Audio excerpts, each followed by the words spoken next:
ملعب الأمير مولاي عبد الله في الرباط هو ملعب كرة القدم، حيث تم افتتاحه في 5 سبتمبر 2025، وهو مخصص لاستضافة مباريات كرة القدم وألعاب القوى بسعة تفوق 68 ألف متفرج.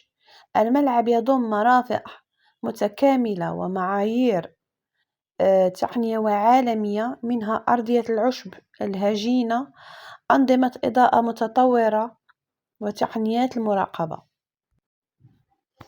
الرباط لم يكن افتتاح ملعب الأمير مولاي عبد الله حدثًا عاديًا، بل ميلادا جديدًا لفضاء. اختارت الرباط أن تجعله واجهة لهوية رياضية عصرية تحت أضواء المدرجات المبهرة ووسط حضور جماهيري فاق التوقعات.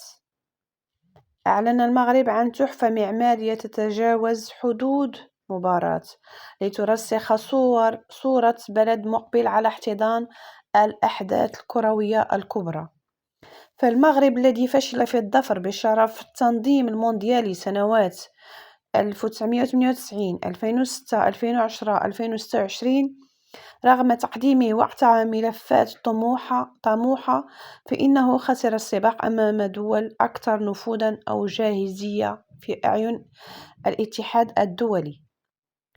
محاولات لم تتحول فيها الأحلام لحقيقة، لكنها أسست لخبرة تراكمية جعلت المغرب أكثر إصرار وأكثر استعداد لتقديم بنية تحتية ومشاريع رياضية حقيقية تعكس على أرض الواقع صلابة الرؤية الحالية التي توجت بانتزاع شرف تنظيم المونديال الثلاثي مع كل من البرتغال، إسبانيا والمغرب عام 2030 إن شاء الله.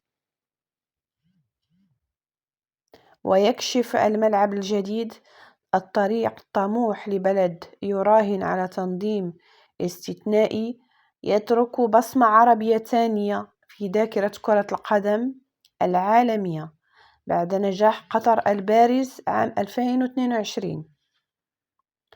الملعب الجديد القديم الذي افتتح عام 1993 حاملا تكريما لاسم الأمير الشقيق الملك الحسن الثاني، رحل آنذاك قبل اكتماله، يطل اليوم في حلته الجديدة كتحفة معمارية متعددة الوظائف بطاقة استيعابية تفوق 68 ألف مقعد، موزعة على مدرجات مجهزة بأنظمة متطورة للأمان والراحة.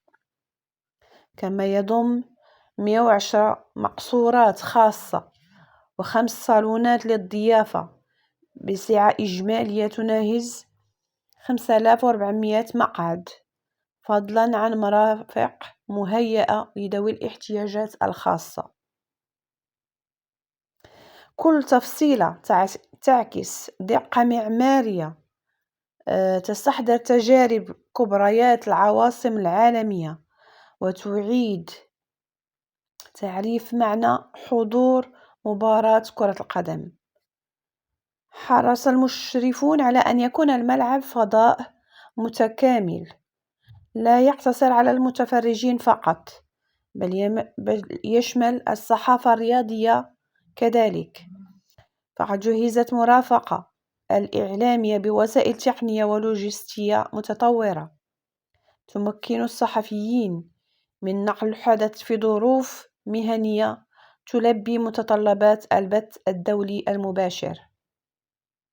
وإهادة التهيئة لم تقتصر على المدرجات والمستطيل الأخضر، بل شملت إنجاز 5 منشآت فنية و6 مواقف للسيارات، مما يسهل حركة المرور وولوج عشرات الآلاف من الجماهير بانسيابية أكبر، ويجعل من الملعب جزءاً من منظومة حضرية متكاملة.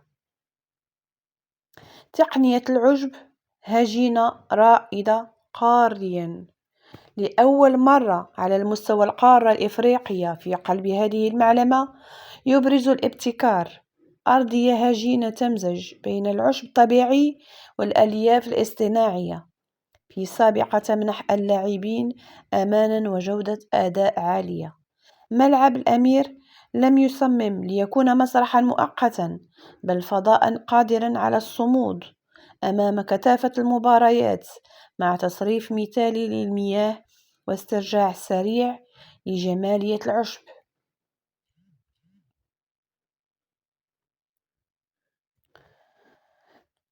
تجربة الجماهير المبهرة وأجواء حماسية لم تخزل لحظة الافتتاح. الأبعاد المعمارية والتقنية فقط، بل تفاعل معها الجمهور بشكل واسع ومباشر. لحظات اندهاش من سعة الملعب وروعة تصميمه، وأشادت بسلاسة الدخول والتنقل. رصدتها العدسات وهي تراقب تنظيما سلسا أتاح للمشجعين متابعة المباراة بكل راحة ومتعة.